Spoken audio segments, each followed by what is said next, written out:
سیدنا شیخ عبد القادر جیلانی بڑے پیر سرکار غوث اعظم نے اس عالم کو قریب بلایا اور آنکھیں بند کرائی، کہا لوح محفوظ میں دیکھ لے کیا لکھا ہوا ہے۔ جیسے ہی سرکار غوث اعظم وضو بنا رہے تھے ویسا ہی لوح محفوظ میں بھی لکھا ہوا تھا۔ سبحان اللہ۔ اب وہ عالم پریشان ہو گیا، کہا حضور وہاں بھی تو لکھا ہوا ویسا ہی ہے، کہا آپ بتاؤ اب کیسا ہے؟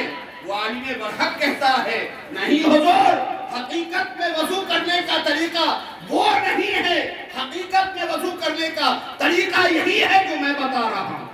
کہا اچھا اب بھی تم نہیں مانتے؟ کہا نہیں۔ کہا او زمین کیا دیکھتی ہے؟ اس عالم کو اپنے سینے کے اندر آدھا سنبھالے۔ زمین شک ہو گئی، عالم اس کے اندر چلا گیا۔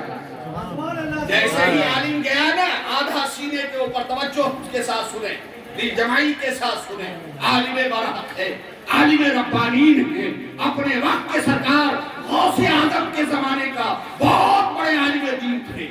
جیسے ہی اندر گیا نا عالم، تو سرکار غوث اعظم فرماتے ہیں او عالم ربانی اب بھی بتا کہ لکھا کیا ہے؟ کہا حضور لکھا ہوا کتابوں کے اندر تو وہی ہے جیسا حق نے وضو بنایا ہے، لوح محفوظ پر لکھا ہوا وہی ہے جیسا آپ نے وضو بنایا ہے۔ کہا اب کیا ہونا چاہیے؟ کہا حضور ہونا تو وہی چاہیے جو میں بول رہا ہوں، جو کتابوں میں لکھی ہوئی ہے۔ وضو کا طریقہ ایسے ہے، پہلے ہاتھ دھونی چاہیے، اس کے بعد کلی کرنی چاہیے، اس کے بعد ناک میں پانی ڈالنی چاہیے۔ کہا اب بھی ویسا؟ کہا ہاں۔ کہا وہ زمین کیا دیکھتی ہے؟ گردن تک دھسا دے۔ اب وہ عالم گردن تک دھس گیا، اب صرف گردن بچی ہوئی تھی۔ عالم ربانین اور علم کی فضیلت دیکھیے، علم کا مقام دیکھیے۔ سرکار غوث اعظم وہ عالم جو ہے نا، گردن صرف نکلا ہوا ہے، زمین نے اس کو اپنے آغوش میں لے رکھا ہے، زمین نے اس کو اپنے سینوں کے اندر لے رکھا ہے۔ سرکار غوث اعظم اپنی خانقاہ میں بیٹھے ہیں، کہا وہ عالم اب بھی تو بتا لائبریری کی ساری کتابوں کے اندر کیا لکھا تھا؟ اب سرکار غوث اعظم کا جملہ سنیے، اور اللہ رب العزت نے آپ کو جو مقامات اور آپ کو جو مرتبے عطا کیے ہیں، اب زمین سے حکم فرماتے ہیں، آخری مرتبہ اس عالم دین سے پوچھتے ہیں او عالم اب بھی بتا کہ مسئلہ کیا ہے؟ وہ سرکار غوث اعظم سے عرض کرتے ہیں سرکار مسئلہ تو وہی ہے کہ وضو میں پہلے ہاتھ دھونی چاہیے، اس کے بعد کلی کرنی چاہیے، اس کے بعد ناک میں پانی ڈالنی چاہیے۔ اتنا کہنا تھا نا، سرکار غوث اعظم نے اس زمین کو حکم فرمایا او زمین شک ہو جا، پھٹ جا، اس عالم کو اوپر آنے دے۔ جیسے ہی وہ عالم سرکار غوث اعظم کی بارگاہ میں کھڑا ہوا، کہا او عالم حقیقت یہی ہے کہ تم جو فرما رہے تھے، جب تک ایسا عالم برحق دین پر رہے گا دین باقی رہے گا۔ جب تک ایسا عالم اس دھرتی پر رہے گا، اس سرزمین پر رہے گا، اللہ کا دین بھی موجود رہے گا۔ سرکار غوث اعظم کے علم کا واقعہ ہے، اس لیے سرکار بڑے پیر سیدنا شیخ عبد القادر جیلانی بڑے پیر سرکار کی محبتوں میں ہم اور آپ یہاں جلوہ گری۔ ایک بات ہو گئی، دوسری بات سنیے توجہ کے ساتھ، مدد ہے نا، کوئی بھی اگر آپ سے سوال کرے تو آپ کہیے گا کہ صاحب تم غوث کے بارے میں پوچھنا چاہتے ہو تو لغات دیکھ لو، فیروز اللغات اٹھا کر کے دیکھ لو، ڈکشنری اٹھا کر کے دیکھ لو، غوث کے معنی ہی ہے مدد کرنے والے۔ اسی لیے ہم لوگ کیا کہتے ہیں، نعرہ لگاتے ہیں تو کیا کہتے ہیں، یا غوث المدد، یا غوث المدد۔ اچھا مدد کے بارے میں حضرت اجازت ہے تو ایک بات میں بتا دوں، جنید بغدادی کا نام سنا ہوگا، بہت بڑے آپ بھی اللہ کے ولی، بہت بڑے اللہ کے ولی جانتے بھی ہیں، اور ان کی بہت ساری کتابیں جو ہیں نا مدارس اسلامیہ کے اندر، لائبریریوں کے اندر موجود ہیں۔ ذہن حاضر رکھیے ولی کا معنی کیا ہوتا ہے۔ ایک مرتبہ آپ دریا کے کنارے کھڑے ہوئے تھے، ولی کے معنی ہوتا ہے بات کو پہنچانے والا، ولی کے معنی ہوتا ہے رفیق، ولی کے معنی ہوتا ہے شفیق، ولی کے معنی ہوتے ہیں دوست، ولی کے معنی ہوتے ہیں بات کو پہنچانے والا۔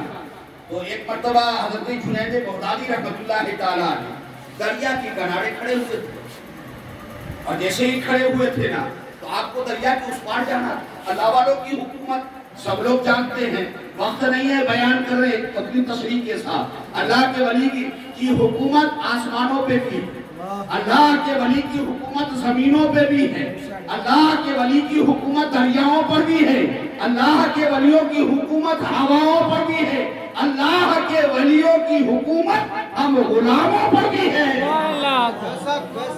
ہم غلاموں پر بھی ہے۔ اگر سرکار نہ چاہتے تو ہم لوگ یہاں حاضر نہ ہو پاتے۔ یہ حکومت ہے۔ مجھے عرض یہ کرنا ہے، ایک بات سنیے گا توجہ کے ساتھ جو میں بیان کر رہا ہوں۔ حضرت جنید بغدادی رحمۃ اللہ تعالیٰ علیہ کھڑے تھے، ایک شخص جو ہے نا دور سے آواز لگا، شاید وہ دیکھا کہ دریا کے کنارے کھڑا ہے تو کوئی ملاحی ہوگا، کوئی تیرنے والا یا تیرانے والا ہوگا، تو دور سے آواز لگا۔ کون ہے؟ سامعین ہے، درشک ہے، ایک انسان ہے۔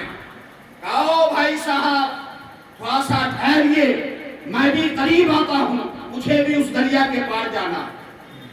جب وہ شخص قریب آیا نا تو اللہ کے ولی کے چہرے پہ نظر پڑی، توجہ ہے نا، اللہ کے ولی کے چہرے پہ نظر پڑی تو ظاہر سی بات ہے جیسے ہی چہرے پہ نظر پڑی اس شخص کو خدا یاد آنے لگا۔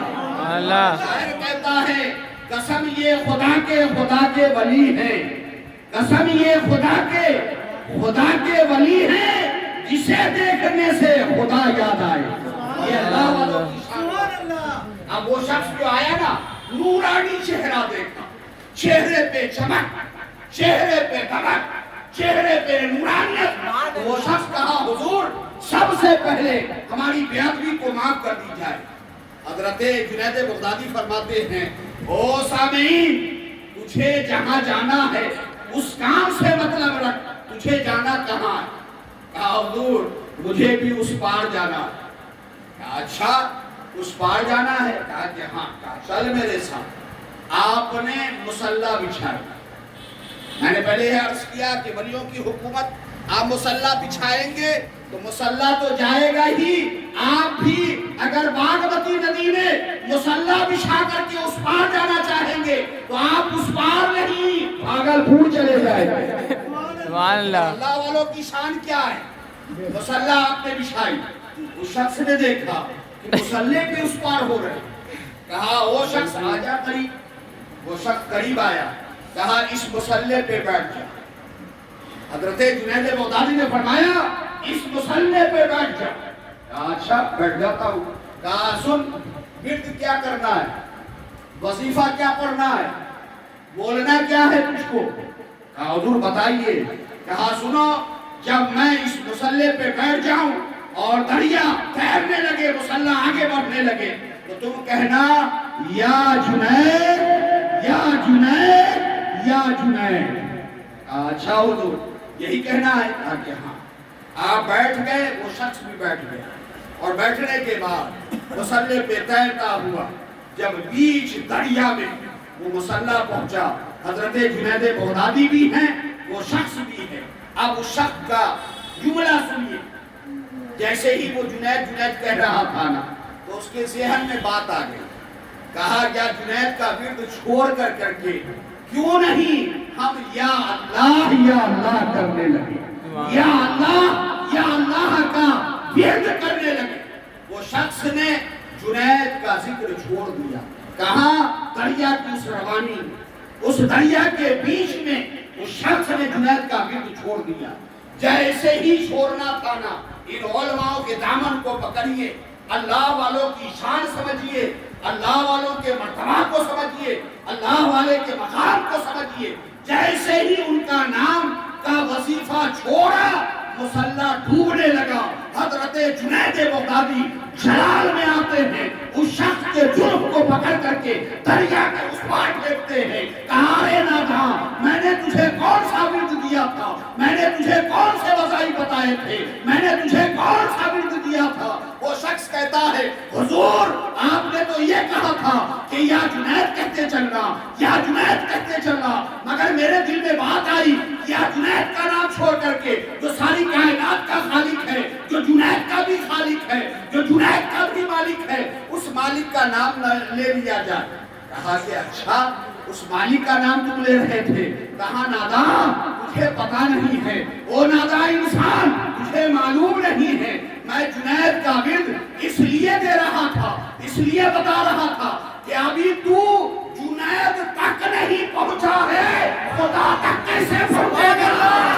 سبحان اللہ، نعرہ تکبیر، اللہ اکبر، نعرہ رسالت، یا رسول اللہ، یا غوث، المدد، یا غوث، المدد۔ ابھی تک تو جنید تک نہیں پہنچا ہے تو تم خدا تک کیسے پہنچے گا؟ یہی وجہ ہے کہ ان اللہ والوں کی بارگاہ میں، ان اللہ والوں سے ہم محبت اس لیے رکھتے ہیں کہ یہ پتہ کوئی دنیا والوں کا نہیں، مدینے والوں کا رکھتے سبحان ہیں۔ اللہ، جب مدینے والے بھی جائیں گے تو یقیناً رب العالمین بھی جائے سبحان گا۔ اللہ۔ اس لیے آپ تمام سامعین اکرام قابل مبارکباد ہیں، ایسی مجلسیں منعقد کراتے ہیں اور ایسی مجلسیں آپ سجاتے ہیں۔ اب ایک بات ہو گئی، دوسری بات توجہ کے ساتھ سنیں، کیونکہ